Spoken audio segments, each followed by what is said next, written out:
Bahwasanya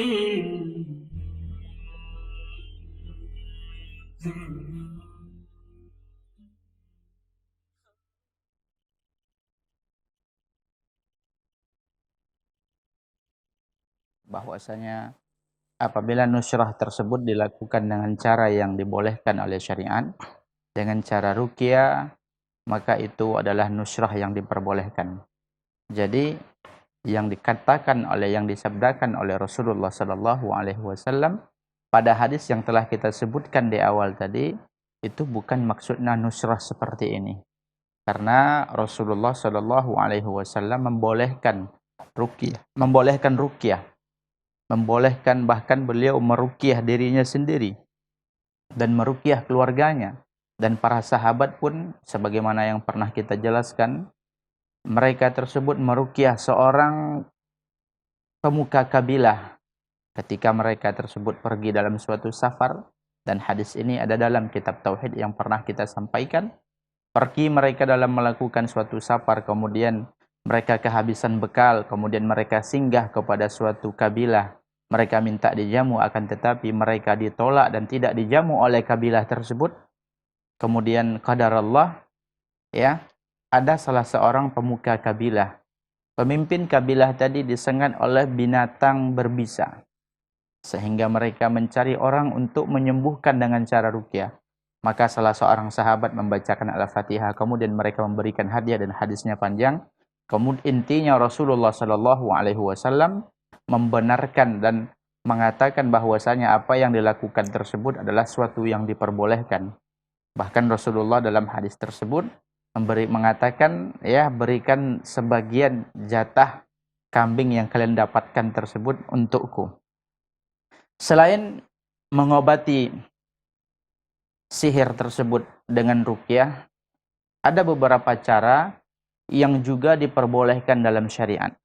Selain dengan membaca ayat, dengan membaca doa, dengan membaca zikir-zikir yang telah diajarkan, yang telah disebutkan dalam buku-buku para ulama, yaitu dengan cara at-tasabbuh bi sab'i tamratin, yaitu mengobati sihir dengan cara memakan kurma ajwa.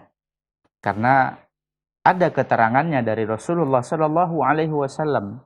Maka untuk melakukan hal seperti ini, ya, kita butuh dalil. Kita butuh penjelasan dari syariat, baik dari Al-Qur'an ataupun sunnah. Kalau seandainya ada penjelasan dari Al-Qur'an dan sunnah, ada keterangannya dari Rasulullah sallallahu alaihi wasallam bahwasanya ada sesuatu yang bisa mengangkat sihir tersebut, maka itu boleh dilakukan. Seperti mengobati sihir dengan memakan pada pagi hari 7 kurma ajwa. Ya.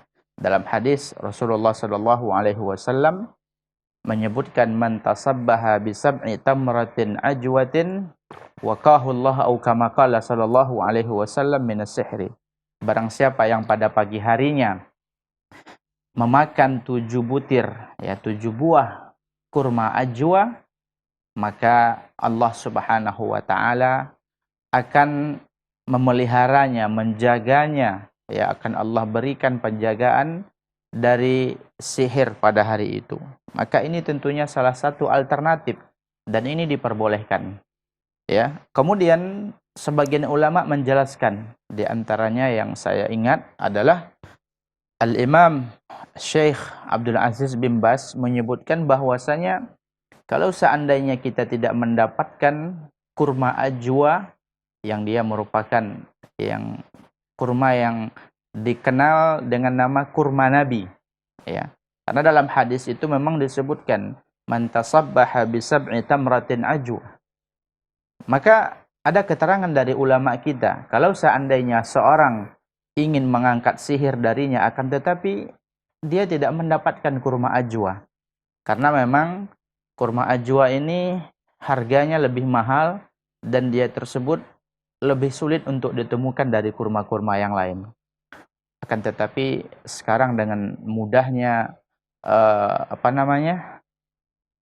sarana informasi, ya, melalui media sosial ataupun melalui pusat-pusat pembelanjaan online, mudah untuk didapatkan. Syekh bin Baz mengatakan kalau seandainya dia tidak mendapatkan kurma ajwa, maka boleh dan tidak mengapa dia memakan 7 butir kurma biasa untuk mengangkat sihir darinya. Ya, begitu juga disebutkan, ya, ada juga riwayat yang menyebutkan bahwasanya salah satu obat atau salah satu cara mengangkat sihir itu adalah dengan hijamah, yaitu dengan melakukan bekam. Dan ini diperbolehkan karena memang ada hadis dari Rasulullah SAW yang menjelaskan kepada kita tentang dianjurkannya bekam ini untuk menghilangkan penyakit, termasuk sihir. Dalam hadis Rasulullah SAW bersabda, "Asy-syifa'u fi thalathah." Obat tersebut ada pada 3, ya. Syartatu mihjamin, yaitu dengan melakukan bekam, ya, dengan melakukan mengeluarkan darah dengan cara bekam. Wa syurbatu asalin, minum madu, kemudian wa kayyatu narin, kemudian berobat dengan besi panas. Wa ana anha ummati anil kail, dan aku melarang umatku untuk berobat dengan besi panas. Tentunya ini, ya, salah satu alternatif cara yang diperbolehkan, yang memang dilegalkan oleh syariat kita untuk kita menghilangkan sihir tadi. Maka dia tidak termasuk nusrah yang diperbolehkan. Menghilangkan sihir dengan cara yang diperbolehkan. Ruqyah, ya, kemudian dengan cara makan kurma 7 hari, 7 buah pada pagi hari, dengan berbekam, melakukan pengeluaran darah dengan bekam.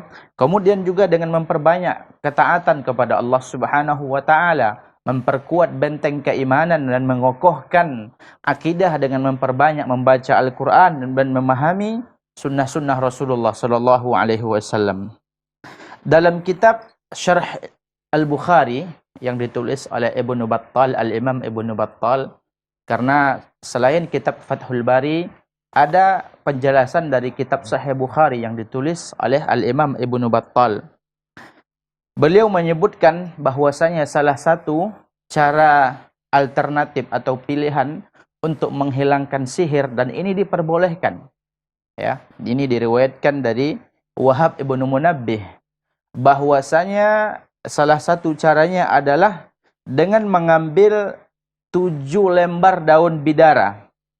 Ya, 7 lembar daun bidara atau yang disebut dengan sidir, dan ini sudah banyak, ya, kita temukan sekarang di tengah-tengah masyarakat kita. Kemudian 7 lembar daun bidara tersebut ditumbuk dan dihaluskan dengan batu, kemudian dicampur, thumma yadribuhu bil ma', kemudian dicampur dengan air. Setelah itu thumma yaqra alaihi ayatul kursi. Setelah diaduk dengan air, kemudian bacakan ayat kursi, ayat-ayat Al-Qur'an. Kemudian thumma yahsu minhu thalatha hasawat. Kemudian dia meneguknya, ya, 3 teguk daun bidara tadi yang telah diapakan, yang telah dibubukkan, campur air, kemudian bacakan ayat kursi.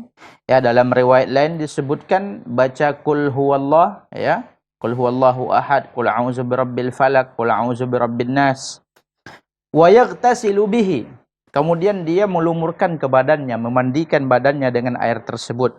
Fa innahu yudhibu anhu kullama bihi insyaallah taala.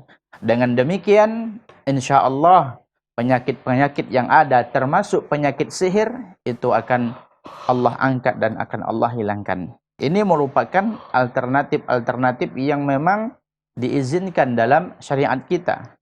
Dan memang daun bidara tersebut merupakan daun yang, ya, ada khasiatnya menurut syariat kita, menurut hadis-hadis yang telah dijelaskan oleh Rasulullah sallallahu alaihi wasallam. Jangan kemana-mana pemirsa Salam TV yang dimuliakan Allah, akan kita lanjutkan setelah pesan-pesan yang berikut ini. Ya, sahabat keluarga muslim, pemirsa Salam TV dan sahabat Arisalah, pemirsa atau pendengar radio Arisalah FM yang dimuliakan Allah Subhanahu wa taala. Ya, tadi ada beberapa alternatif yang diperbolehkan kita mengangkat sihir atau menghilangkan sihir. Salah satunya dengan ruqyah, ini diperbolehkan. Kemudian memakan kurma ajwa 7 butir, di pagi hari, atau kalau tidak ada boleh juga dengan kurma biasa, kemudian berbekam dan memperbanyak amal soleh, dan bisa juga dengan berobat dengan daun bidara. Ya, sahabat kaum muslim, bagi Anda yang ingin bertanya, nantinya bisa mengirimkan pertanyaan Anda ke SMS center kami di 081370031616. Ya, tetap di kajian Kitab Tauhid, kita akan kembali setelah pesan-pesan berikut ini.